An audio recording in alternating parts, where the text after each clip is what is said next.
অসমৰ যি উচ্ছেদৰ যি প্ৰক্ৰিয়া ডক্টৰ হিমন্ত বিশ্ব শৰ্মা ডাঙৰীয়াৰ যি সাহসিক পদক্ষেপ এই পদক্ষেপৰ লগত গাজা আৰু পেলেষ্টাইনৰ ঘটনাসমূহ সংলগ্ন কৰি মেহমুদ মাদানীয়ে অসমৰ স্বাভিমানক আঘাত হানিছে আৰু সেইকাৰণে তেওঁক গ্ৰেপ্তাৰ কৰিবৰ কাৰণে আমি দাবী জনাইছোঁ। জমিয়তে অসমৰ সমস্যাক মুছলমানৰ চশমাৰে চাব বিচাৰিছে। অসমৰ সমস্যা খিলঞ্জীয়া অসমীয়া হিন্দু মুছলমান তথা ভাৰতীয় মূলৰ জনসাধাৰণৰ সুৰক্ষিত ভৱিষ্যতৰ দৃষ্টিৰে চাব লাগিব।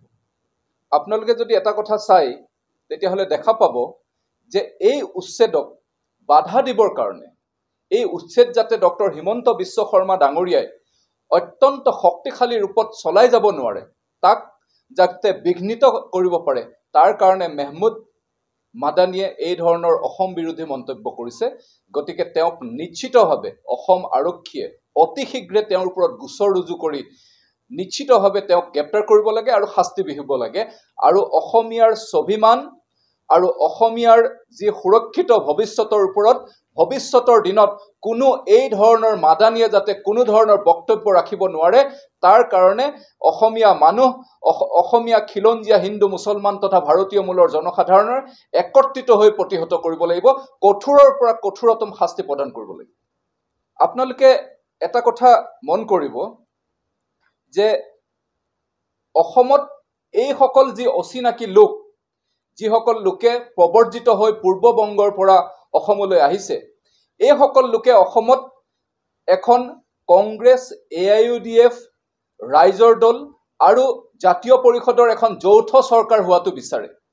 যিখন যৌথ চৰকাৰ যদি ভৱিষ্যতে কেতিয়াবা, নিশ্চিতভাৱে নহয় কিন্তু ভৱিষ্যতে কেতিয়াবা যদি আমি কল্পনাতীতভাৱেও যদি ভাবি লওঁ তেনেকুৱা এখন চৰকাৰ হ'ব, তেতিয়াহ'লে সেইখন চৰকাৰৰ কিন্তু ৰাজনৈতিক উপদেষ্টা হ'ব আৰছাদ মাদানী আৰু এই মেহমুদ মাদানী। আৰু তেতিয়া অসমীয়া খিলঞ্জীয়া অসমীয়া হিন্দু মুছলমান তথা ভাৰতীয় মূলৰ জনসাধাৰণৰ অস্তিত্ব নিশ্চিতভাৱে বিপদাপন্ন হ'ব। আৰু যিসকল অচিনাকি লোক, তেওঁলোকে আমাৰ ৰাজনৈতিক অধিকাৰ, অৰ্থনৈতিক অধিকাৰ, আমাৰ যি সুৰক্ষিত ভৱিষ্যতৰ কাৰণে সকলো ধৰণৰ ক্ষেত্ৰতে তেওঁলোকে অগ্ৰাধিকাৰ পাব। আৰু এটা কথা যদি আমি চাওঁ তেতিয়াহ'লে দেখা পাওঁ যে এই যি মাদানী সংস্কৃতি, এই মাদানী সংস্কৃতি অসমলৈ কোনে আনিলে? অসমলৈ মাদানী সংস্কৃতি আনিলে কংগ্ৰেছে প্ৰথমতে।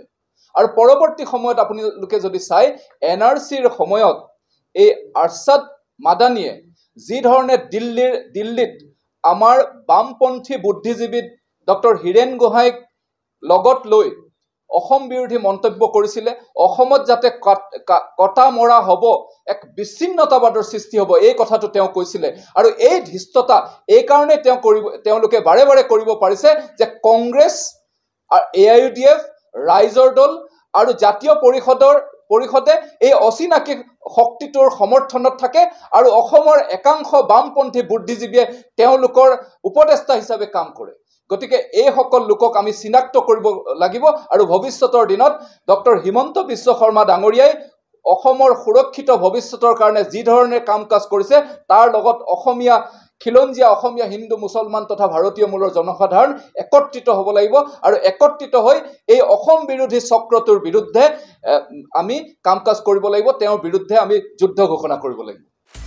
আপুনি বিচৰা বাতৰি পাব কেৱল News 18 এপত। News 18 এপ ডাউনলোড কৰিবলৈ স্কেন কৰক এই QR কোড। Google Play Storeতো পাব এই News 18 এপ।